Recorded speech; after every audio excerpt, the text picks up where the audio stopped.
తాకట్లో ఉన్న బంగారాన్ని విడిపించి ఆ రోజున మార్కెట్ ధర కట్టి మిగిలిన డబ్బును మీకు అందిస్తుంది కొమ్మూరి గోల్డ్.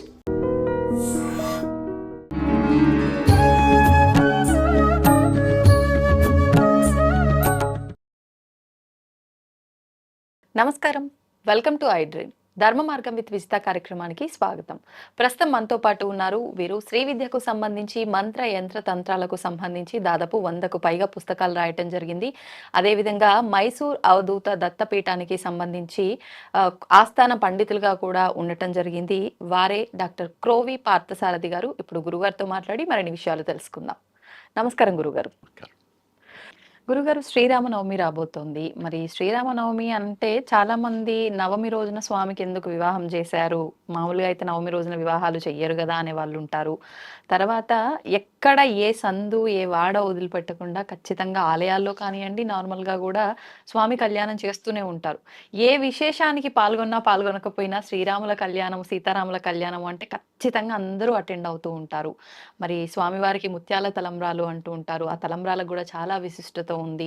చాలా మంది గట్టిగా విశ్వసిస్తారు, ఆయన ఆ తలంబ్రాలు, వివాహం జరిగిన తలంబ్రాలు తెచ్చి ఇంట్లో పెట్టుకుంటే శుభం అని చెప్పి, వివాహం అవుతుంది అని చెప్పి రకరకాలుగా మాట్లాడుకుంటూ ఉంటారు. శ్రీరాముడి జననం ఆ రోజు అంటారు, పట్టాభిషేకము అంటారు, వివాహము అంటుంటారు. అసలు ఏంటి శ్రీరామనవమి యొక్క విశిష్టత? పెద్దవాళ్ళని గురించి చెప్పేటప్పుడు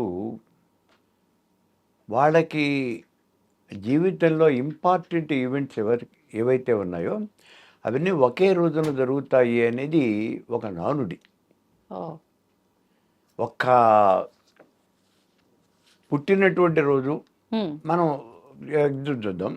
పెద్దవాళ్ళకి పుట్టినరోజు కానీ, వాళ్ళ వివాహం అయినటువంటి రోజు కానీ, అలాగే వాళ్ళకి రాజ్యాభిషేకం, పట్టాభిషేకం జరిగినటువంటి రోజు కానీ అన్నీ కూడా ఒకే రోజు జరుగుతాయి. అందుకే శ్రీరామనవమి, శ్రీరాముడు ఎప్పుడు పుట్టాడు అన్నప్పుడు అక్కడ చెప్తాడు, మహి పునర్వసుతార మధ్యాహ్న వేళ గ్రహ పంచకము నృదగ్రహ స్థితి ధనర. అంటే 5 గ్రహాలు వచ్చేలా ఉన్నాయి ఆయనకి. గురుడు చంద్రుడు ఒక ఇంట కూడి ఉండ, లలిత కర్కాటక సుఖ లగ్నంబునందు. అప్పుడు పుట్టాడు శ్రీరాముడు, కర్కాటక లగ్నంలో పుట్టాడు అని అక్కడ చెప్పడం జరుగుతుంది. చైత్రశుద్ధ నవమి అది పరమైనటువంటి, అది పరమ పుణ్యకాలం కాదు. రాముడు పుట్టాడు కాబట్టి ఆ నవమి పుణ్యమైంది. మన అందరికీ కూడా మనం ఉద్ధరించేవంటి మహానుభావుడు ఆ రోజున శ్రీరామచంద్రుడు అవతరించాడు కాబట్టి ఆ నవమికి అంత ప్రాశస్త్యం అనేది వచ్చింది. ఎప్పుడైనా అంతే. మన ఇంటికి ఎప్పుడైతే మన కూతుళ్ళు అల్లుళ్ళు అందరూ మన ఇంటికి వస్తారో ఆ రోజునే మనకు పండగ వస్తుంది. అంతేగాని పండగ రోజున వాళ్ళు రారు.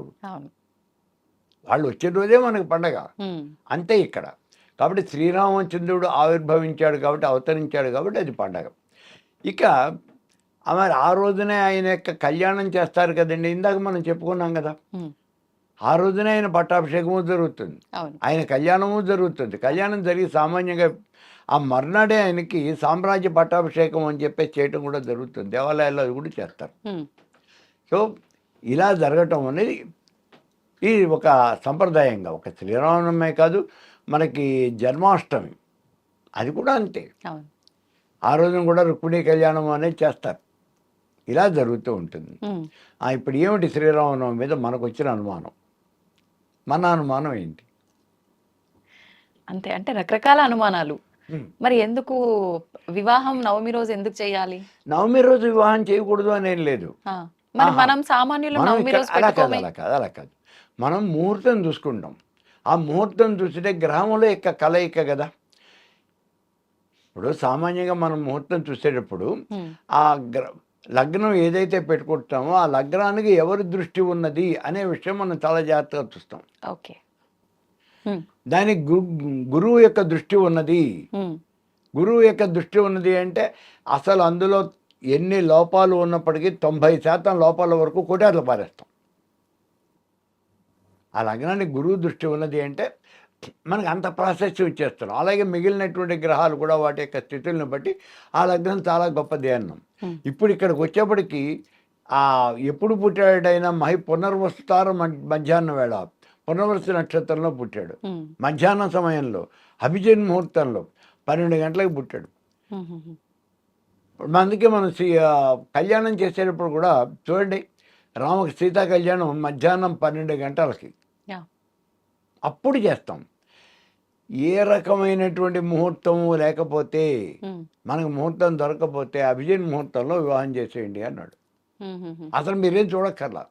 ఆ రోజు మంచి చెడ నక్షత్రం ఏంటి ఏం అవసరం లేదు మీకు. అభిజిన్ ముహూర్తం అంటే పలుకు గనక పాతేసినట్లయితే ఆ నీడ అనేది అటు కానీ ఇటు కానీ ఎటు కూడా పడకుండా అలాగే దాని మీదే పడుతుంది మధ్యాహ్నం 12 గంటలు. అది ముహూర్తం. అందుకని అటువంటి ముహూర్తంలో అది ఉన్నటువంటి ముహూర్తాల్లో చాలా గొప్పదైనటువంటి ముహూర్తం అది. అందుకని ఆ ముహూర్తంలో అప్పుడే వివాహం చేసేస్తారు. అంటే మరి ఇంపార్టెంట్ ఈవెంట్ కదా, అందుకని అది కూడా చేయటం అనేది జరుగుతుంది. ఇప్పుడు లోకానికి అంతటికీ కూడా రాముడు అంటే ధర్మం, సీతారాములు అంటే ఆదర్శ దంపతులు, అందరూ కూడా భార్యాభర్తలు రాముడు సీతలా ఉండాలి అంటారు. మరికొంతమంది వితండంగా వాదించే వాళ్ళు ఎక్కడ సుఖపడ్డట్టుగా ఉంది, ఎందుకు వాళ్ళని ఆదర్శంగా తీసుకోవాలని వాళ్ళు కూడా ఉంటారు. దాని గురించి ఒక వివరణ. ఇప్పుడు సుఖపడటము అనేటటువంటిది ఏమిటి? అసలు సుఖపడటం అంటే మీరేదో నేను హాయిగా తిన్నానా, నేను హాయిగా పడుకున్నానా, ఏసీ వేసుకున్నానా, నీ సుఖమే కాదు కావాల్సింది ఇక్కడ. రాముడు మూర్తీభవించినటువంటి ధర్మస్వరూపుడు అని చెప్తూ ఉన్నాం మనం.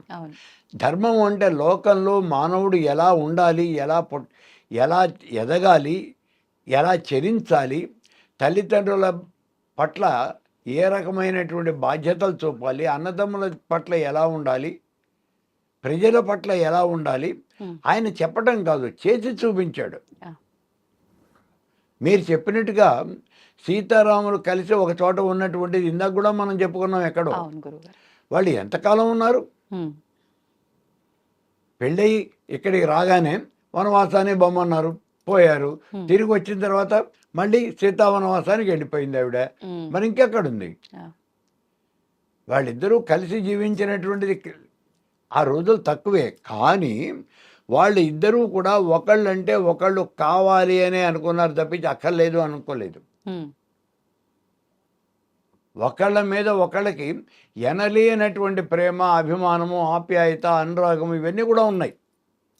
మీరు వాటిని చూడకుండా, దాని యొక్క ఇంట్రెన్సిక్ వాల్యూ చూడకుండా పైన కనిపించింది వాళ్ళిద్దరూ కలిసి ఓ చోట లేరండి, అడవిలో ఉన్నారు. అడవిలో ఉంటే మాత్రం వాళ్ళు కలిసే ఉన్నారుగా.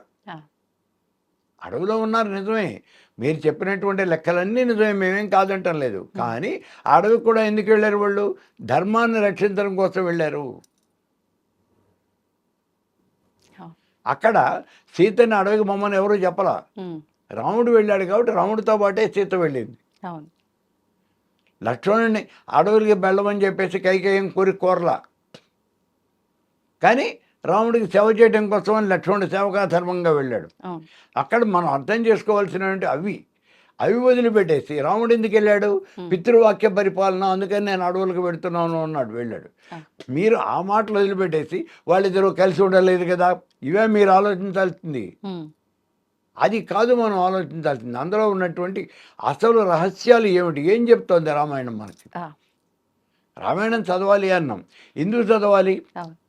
నేను రామాయణం మీద మీకు అనేక ఉపన్యాసాలు చెప్పాను. నేను చాలా ఉపన్యాసాలు చెప్పాను రామాయణం మీద. అప్పుడు చెప్పాను, రామాయణం చదవాలి అంటే చాలామంది కామెంట్ చేసేవాళ్ళు, పని పడు లేనటువంటి వాళ్ళంతా ఇట్లా ఏ రామాయణ భారతాలు చదువుతారు అని. నిజమే, నీకు తెలిసినంతవరకే. నేను కూడా ఇక్కడ మీరు మర్చిపోకున్నటువంటి విషయం ఏమంటే, మీకు ఏ రకమైనటువంటి భావాలు ఉన్నాయో నాకు అవే రకమైన భావాలు ఉన్నాయి. నేను యువతలకు వస్తే మీకన్నా ఎక్కువగానే నేను కామెంట్ చేయగలను, కానీ అందులో ఉన్నటువంటి యథార్థాన్ని తెలుసుకుని మనం కామెంట్ చేయాలి. ఆ రామాయణాన్ని చదువుతున్నప్పుడు లేదా 10 మందికి చెబుతూ ఉన్నప్పుడు మనకి అందులో ఎన్ని రకాలైనటువంటి ధర్మాలు ఉన్నాయి అనే విషయం మనకు అర్థమవుతుంది. ఒక విషయం కాదు, కుంభకర్ణుడిని నిద్ర లేపాడు. ఇది యుద్ధం జరుగుతున్నప్పుడు రావణ బ్రహ్మం నిద్ర లేపితే కుంభకర్ణుడు లేచాడు. ఏమిటయ్యా అన్నాడు. రాముడితో యుద్ధం వచ్చింది అన్నాడు.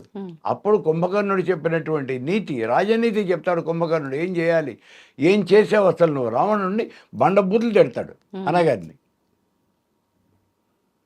అంటే ఆయన ఎన్ని రకాలైన తప్పులు చేశాడో అవన్నీ కూడా వరుస పెట్టి ఏకరువు పెట్టి ఇన్ని తప్పులు అసలు ఎవడు చేస్తాడు, ఎందుకు చేసావు ఈ తప్పులు నువ్వు? అయినప్పటికీ నువ్వు అన్నవి నేను తమ్ముడిని, నువ్వు రాజువి, నువ్వు చెప్పావు, అందుకని నేను యుద్ధానికి వెళ్తున్నాను అని యుద్ధానికి వచ్చాడు. కాబట్టి అక్కడ చేయకూడనటువంటి పనులు, చేయవలసినటువంటి పనులు ఇవన్నీ చాలా చెప్తాడు. ఇలాంటి ధర్మాలు అనేకమైనటువంటి ధర్మాలు అక్కడ చెప్పడం జరిగింది.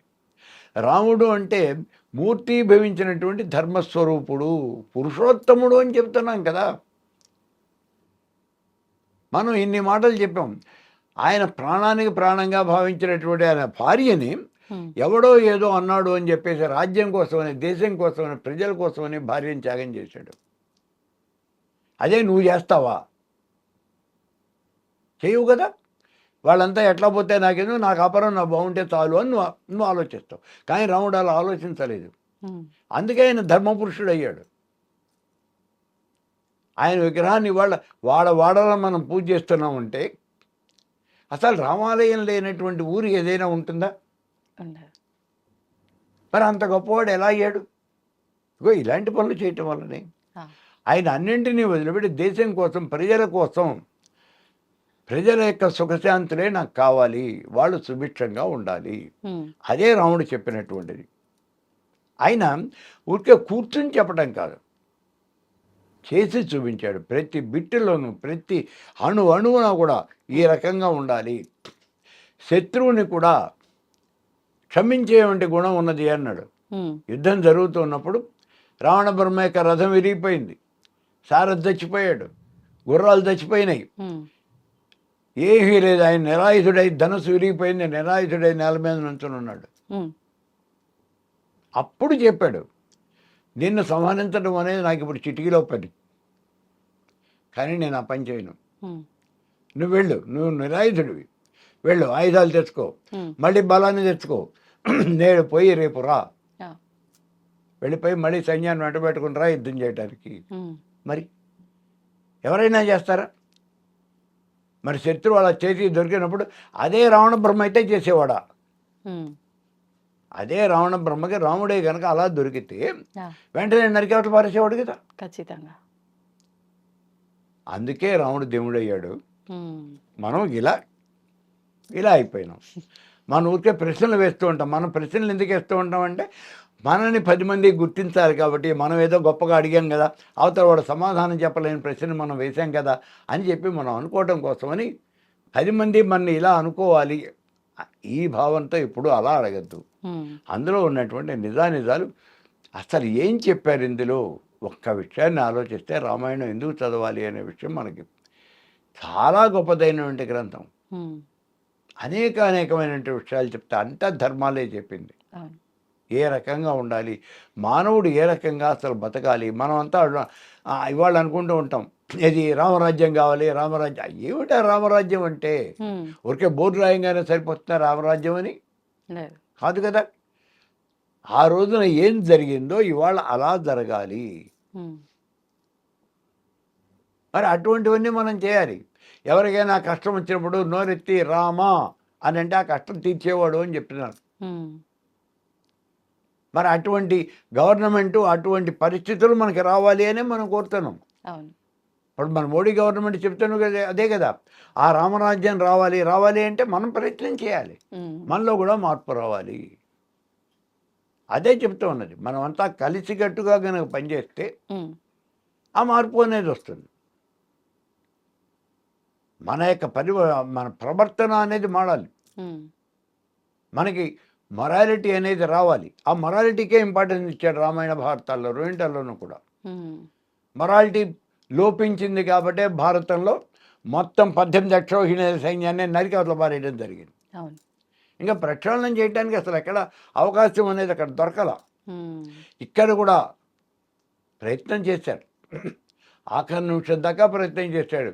నేడు పోయి రేపు రా అన్నాడు. ఇప్పటికైనా నువ్వు మార్చుకో అన్నాడు. సీతను తీసుకొచ్చి మాకు అప్పగించు, నువ్వు చేసిన తప్పు అని ఒప్పుకో చాలు, మీలో పరివర్తన అనేది వస్తే మేము వదిలేస్తాము అన్నాడు. రాలేదు. రాకపోతే ఇంకా చేయగలిగింది ఏముంది? ఆఖరు వస్తానుగా ఆయన శిక్షించడం ఒకటే జరిగింది. కాబట్టి అంత మహత్తరమైనటువంటిది రామాయణం.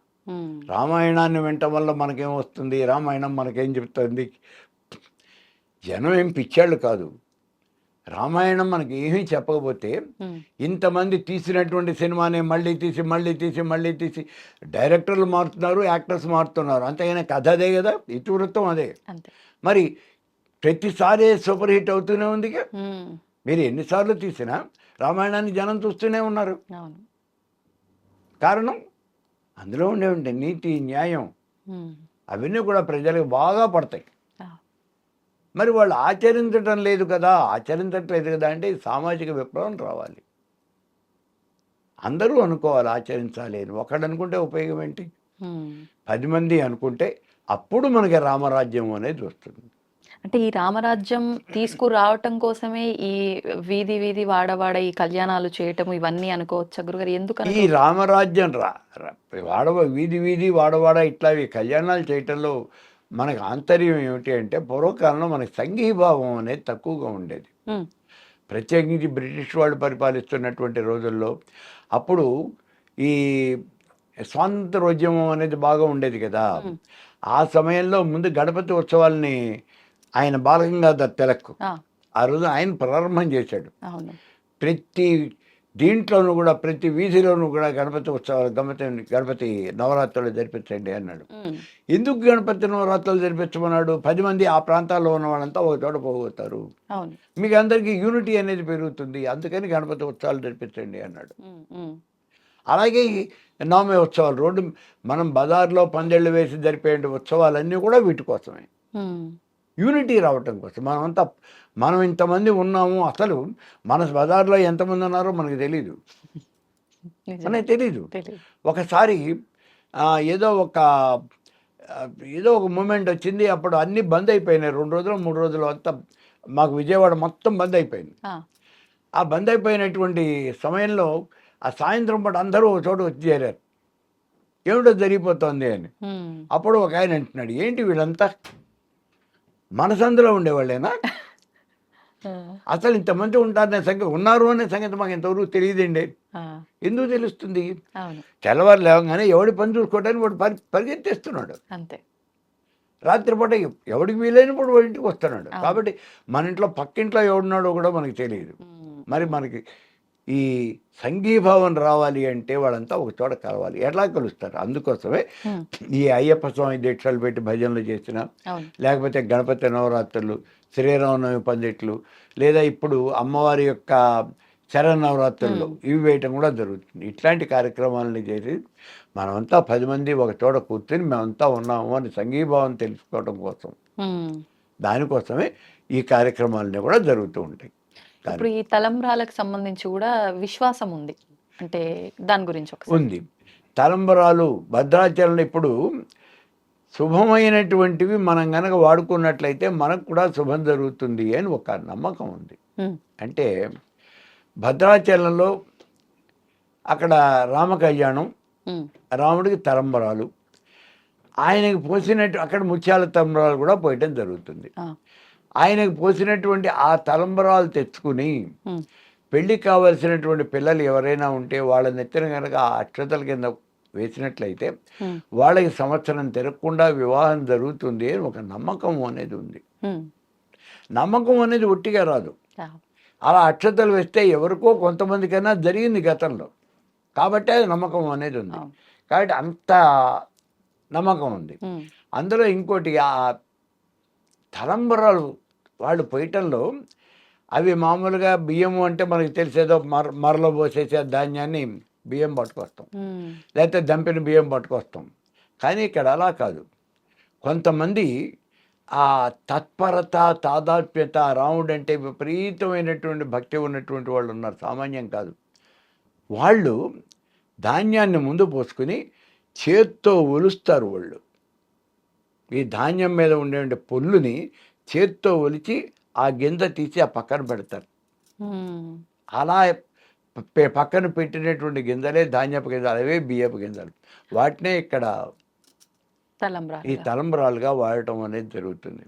కాబట్టి మరి వాటికి ఎంత ప్రాశస్త్యం ఉన్నది అనే విషయాన్ని మనకు తెలుస్తుంది. చూడండి, చాలా గొప్పగా.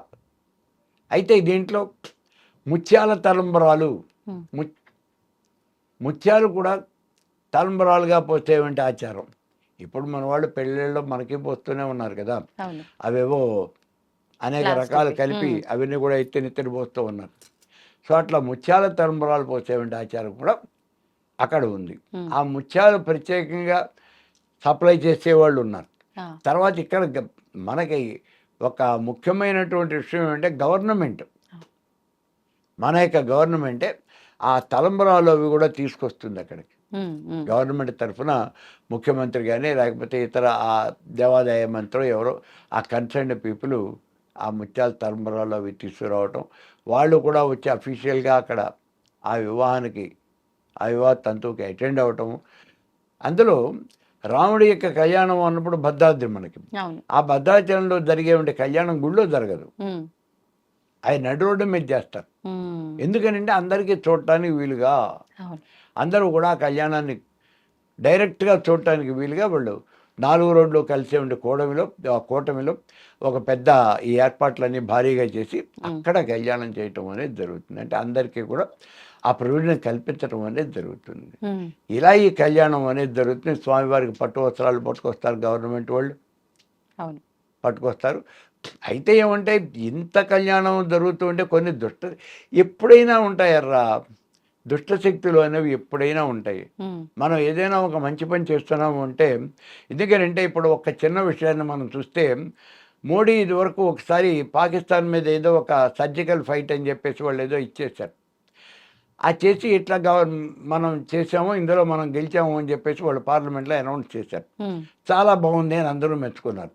ఇందులో ఒక ఆయన ఎవరో లేచి, మేము నమ్మం ఇవన్నీ మీరు చేశారని మాకు నమ్మకం ఏంటి, మీరు ఆ సర్జికల్ ఫైట్ చేసినటువంటి వీడియోలు మాకు ప్రదర్శించండి అన్నాడు. ఉమ్, అరే అసలు ఏమైనా బుద్ధి జ్ఞానం అనేది ఉంటుందా? యుద్ధం జరుగుతుంటే వీడియో తీస్తారా ఎవరన్నా? వీడియో తీసి ఏమన్నా మీరు సినిమా అనుకున్నారా దీన్ని వీడియో తీయడానికి? మీరు ఆ వీడియో ప్రదర్శిస్తేనే మన నమ్మటం వల్ల ఇలాంటి వాళ్ళు ప్రతి చోట ఉంటారు. అది ఎవరు ఏమిటి అని చెప్పడానికి వీల్లేదు. ఇప్పుడు ఇక్కడ కూడా అలాంటిదే కొన్ని రకాలైనటువంటి ఇవి లేచి, ఎందుకు అంటే వాళ్ళు ఎవరో లేచి ఇది శ్రీరామచంద్రుడు కాదు ఇక్కడ ఉండేది, ఇక్కడ రామనారాయణుడు ఉంటాడు. ఎవరు చెప్పాడు నీకు? నా కళ్ళ కనిపించి చెప్పాడా? నీకు కనిపిస్తే నాకు కూడా కనిపించమను. ఎందుకు ఇలాంటివన్నీ చెప్పి ఉపయోగం ఏంటి అంటే, ఇవి ఎవరు చేస్తూ ఉంటారు అంటే నాకు తెలిసి ఒకళ్ళే.